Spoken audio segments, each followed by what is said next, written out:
Most people are using Cursor wrong. And in this video, I want to show you how to build fast in the age of AI, why you should avoid vibe coding and what you should do instead. And then I'll show you some Cursor workflows that I use to build AI startups, just like this one, which is an AI startup that helps you find your perfect therapist with AI. And I want to show you my full AI stack, like start to finish, some of the tools I use, and some of the prompting tricks that I use to plan better with AI. At the end of the video, I'll share some more free resources and a Cursor course that I made that covers all of this in a lot more detail. All right, so how do we build fast in the age of AI? Well, one of the biggest mistakes that I see people make is that they'll create an entire product and they'll think it's awesome. The problem is that they've told nobody about it and have not validated that idea with any users at all. So I think the first step is never going to change, and that's you have to find a clear problem to solve. Then what I would do is to create a PRD, which is a product requirements document. More on that later. But basically, once you have this document, you'll be able to build a lot faster with Cursor. You'll be able to build a prototype in a little over a weekend, depending on your skill level. And then you can post it on social media, try to sell it, and if it's not good enough, you just iterate and build with Cursor until it's good enough to sell. Now, vibe coding is all the rage these days. And vibe coding is basically when you accept all of the AI suggestions, but what that leads to is bugs, poor code quality, and security vulnerabilities. Okay, so if vibe coding is not the vibe, what should we do instead? Well, I think it comes to three main things. The first one is around prompting.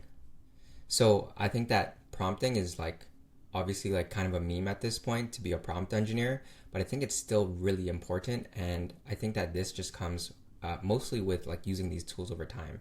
So I've been using Cursor since maybe last year. I think my yearly subscription is about to renew, but over that time I've slowly built my repository of really carefully handcrafted prompts, and that just comes from iteration and just using the tools and being patient with the tools, and then creating your own prompts that get better over time. You can also get Cursor rules from disk directory, or you can actually go into Cursor, and at the end of a long chat, you can actually just type in generate Cursor rules to create a custom rule that is going to pop up in your .cursor rules directory. The second one is around voice, and most of the time when I'm prompting the LLM, I just find myself typing a lot of stuff into the chat box. If you're in a room by yourself, I highly recommend getting a speech-to-text tool like Super Whisper. So this allows me to speak anywhere on my computer. So I can go back into Cursor, open a new chat, and I can say everything into my chat box, and I find that this allows me to say 50% more compared to if I'm typing it all out. So I can say, I'm building a dashboard feature. I want it to integrate well with the existing features. I want it to integrate with the database. Make sure you make a plan before we start. So it's just a simple command like that, but I find that this is a lot less taxing on myself compared to typing over and over again, especially if you're constantly prompting the chat. And so getting a tool like Super Whisper helps me a lot with that. The second one is around taste. So this just comes with just continuing to build, of course. But the second one is around education. And so I think a lot of people don't want to learn. And I think that that's a recipe for failure if you're not constantly improving yourself with AI. I'll share some more prompts about that later. But basically the mindset around this is just making sure you're continuing to improve yourself, not as a vibe coder, but as a builder, as an engineer. The third one to 10x your Cursor workflow is just around having a dedicated agent for every single role. What this basically means is that a lot of people use Cursor to be build everything for me, right? I can't spell, but people basically tell their Cursor to be the project manager, the designer, the coder, and the quality assurance all in a prompt. And I think this is a recipe for disaster because that's just way too many like balls in the air for your cursor agent to juggle. And so actually, like, I'll share my actual like complete AI stack so that we're clearly segmenting these roles. And then so we let the cursor agent do only what it's good at, which is like coding. Okay, and like one quick disclaimer that I think everybody always asks me before they use cursor, and it's if they need to know how to code. And I would say, yeah, you do need to know a bit, but more so like the terminology of like what's a for loop, like what is JavaScript. I think if you take some of these crash courses on YouTube, you'll have a basic understanding. Like if you spend like 1 or 2 hours going through one of these JavaScript crash courses. But yeah, essentially the more you know about coding and programming, the better you're going to be able to prompt the cursor agent. And that just goes back to like in the cursor workflow, like, yes, you do have to learn. And even for me, like I constantly have to learn about new programming principles and just like system design principles so that I can build a better product. Okay, next I want to share a cursor workflow that has worked for a lot of, that's getting a lot more popular in the dev community. So a lot of people will just like prompt the AI over and over again. And this is like really slow and labor intensive. So they'll like go into the chat, they'll like have a feature that they want to do, they'll like spell it out here for the AI. The AI will apply the changes, and then they'll just accept changes and they'll be like, it's broken, fix it. And then they'll just kind of loop over and over and over again. And so a better workflow is to actually ask your LLM to generate tests. And then what your cursor agent can do is, because it can generate commands here, it can actually run those tests and iterate on those tests until they work. And so it allows you to not be like the limiting factor in like running the actual code and like looking at the outputs. And so that's one tool tip that I love for like automating the like verification process. Another one, which I mentioned earlier, is this PRD. So this is a product requirements document, and this is really common in software development to have before you start the project. Like the product manager will typically like constantly refine this document, and essentially this product requirement document has the objective, what you're trying to build, some background around what the business is, what are the key features, user stories, and like what's the flow of the app. And then any other constraints or dependencies, like if it's just for an MVP, you might not have auth yet. And then other open-ended questions that you think the LLM might need to know. So what I actually like to do is to just go into ChatGPT and I'll actually just say like, help me to build a PRD for my therapy app. So this process might take 15, 30, 60 minutes. But like the better this PRD is and the more you can understand what your business objective is, the better that this document is going to be. And so I can then drop this entire document into my cursor chat. And then I can like have this as a dedicated document so that I can tag this PRD in all of my subsequent chats. Okay, so this is going to give us like additional context. It's going to give our LLM additional context whenever we're starting a new feature. And so creating that PRD is super important. Like I highly recommend not skipping this step. And if you're, you need a little bit of help with this and you want to use an open source tool to help you out, there is this rapidly increasing in popularity tool called Claude Taskmaster. It's gotten 15K stars, and I think it's only been out for like 3 or 4 months. But basically what this allows you to do is to create a PRD, and then it's going to break down the PRD into subtasks, broken into the logical steps so that you're never blocked by a task, and like your cursor agent can just call this task list every single time it needs to do something new. So I can go into my chat and I can just say, what's next on my task list? This is going to open up the Taskmaster project that I've already got synced up. It's going to call this MCP tool with this command. And it looks like I don't have it set up in this project, but what this is basically going to do is it's going to call my AI task list that I've created based on that PRD. And from that, it's gonna generate the tasks, generate subtasks, and then my cursor agent can just like go off and do that. And so you can kind of think of this as like separating the planning role from your cursor agent so that it's not getting overwhelmed with like planning all the steps and like carrying out all the code. And that's gonna create like a stepwise improvement on the accuracy of the code that you generate. Okay, going back to how we build fast in the age of AI, now that we've identified a problem, created our PRD, and we've started to build it on Cursor, let's say that we're like continuing and building. What are the key features that are like foundational for you to use in Cursor versus what can you like save for later? So I'll break down those features in my AI stack workflow. So basically, I know this diagram looks a little bit scary, but you can like ignore everything in red here because that stuff is definitely like extra.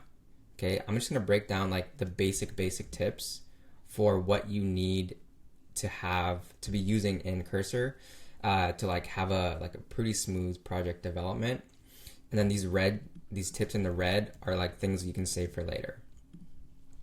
So I've already covered using a PRD and like using a tool like Taskmaster if you want to automate that. Another one is using official documentation. So this is just around like better prompts. For example, like the simplest example is like if you're asking your Cursor agent to build you an AI app and it's using a new model like GPT-5, GPT-6, you're going to need the latest documentation for that.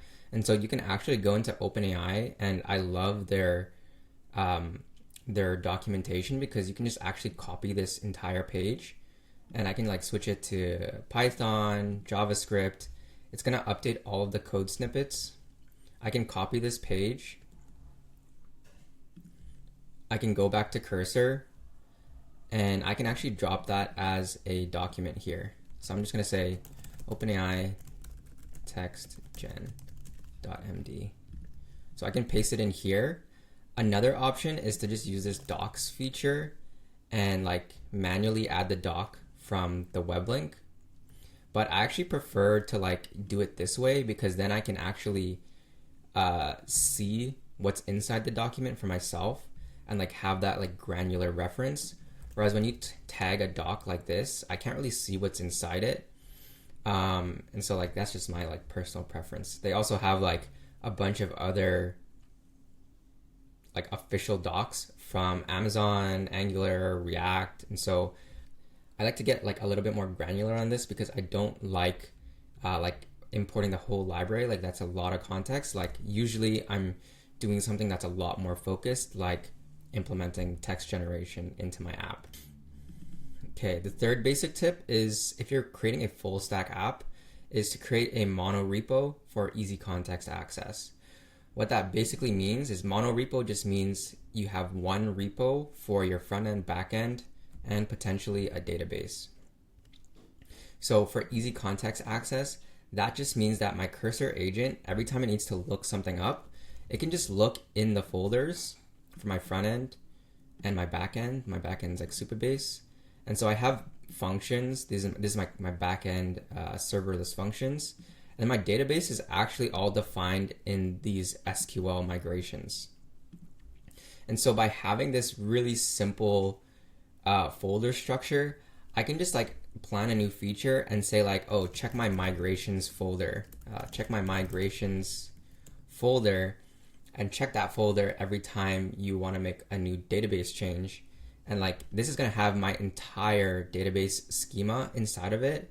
And so it's never going to make a mistake on like what my database schema looks like because it has all that context in this folder already.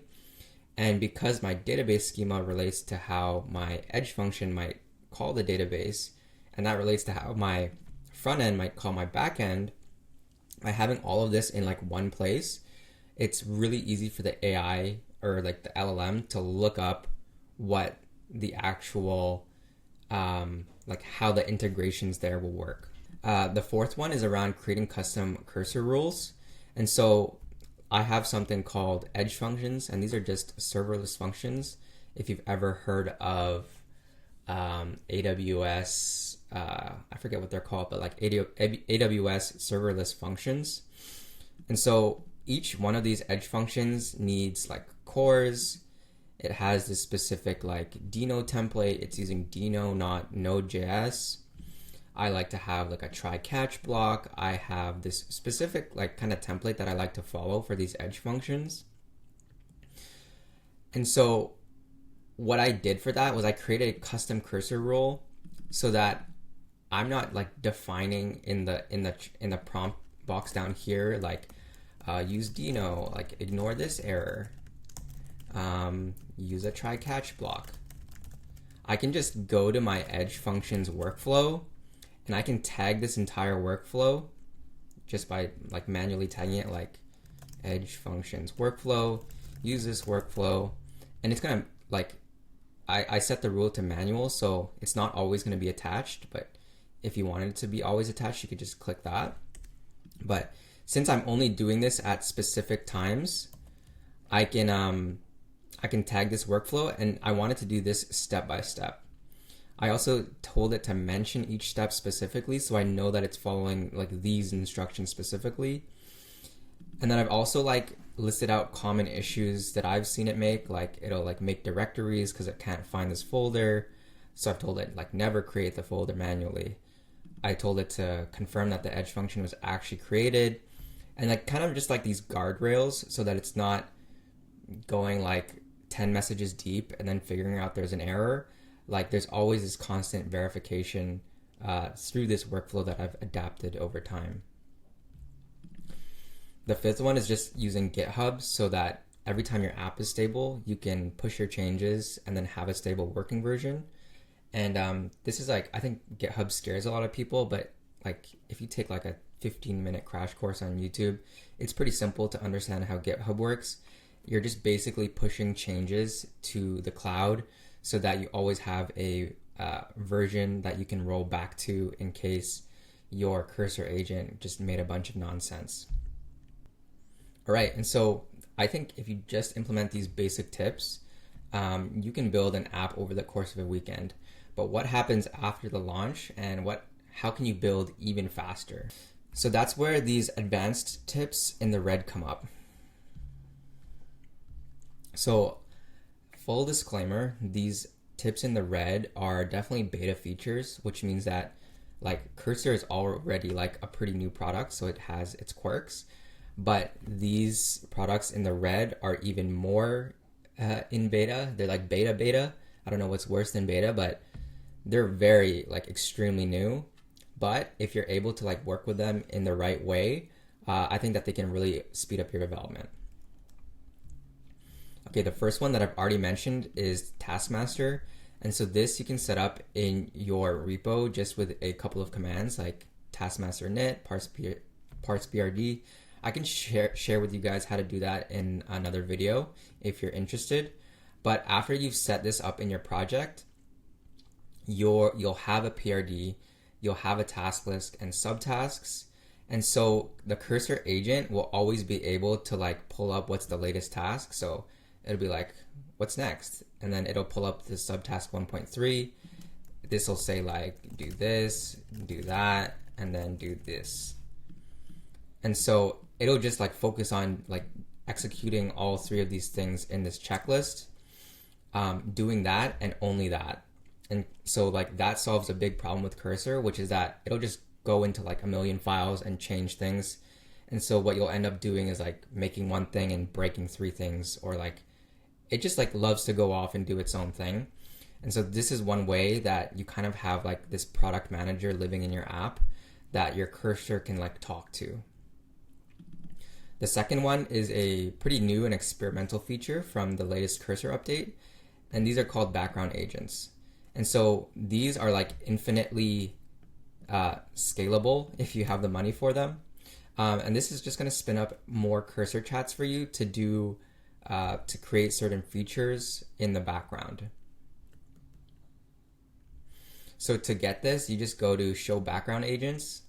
I can say to I can say to make my chat Lotus edge function more robust, make tests for it. and then I can make this happen on a different branch, so not on my production branch. This is only going to use the max models for the best context. And then we can even share images or other cursor rules, so I can use that edge functions workflow from before. And I can even say, oh, like, make sure you plan before you start.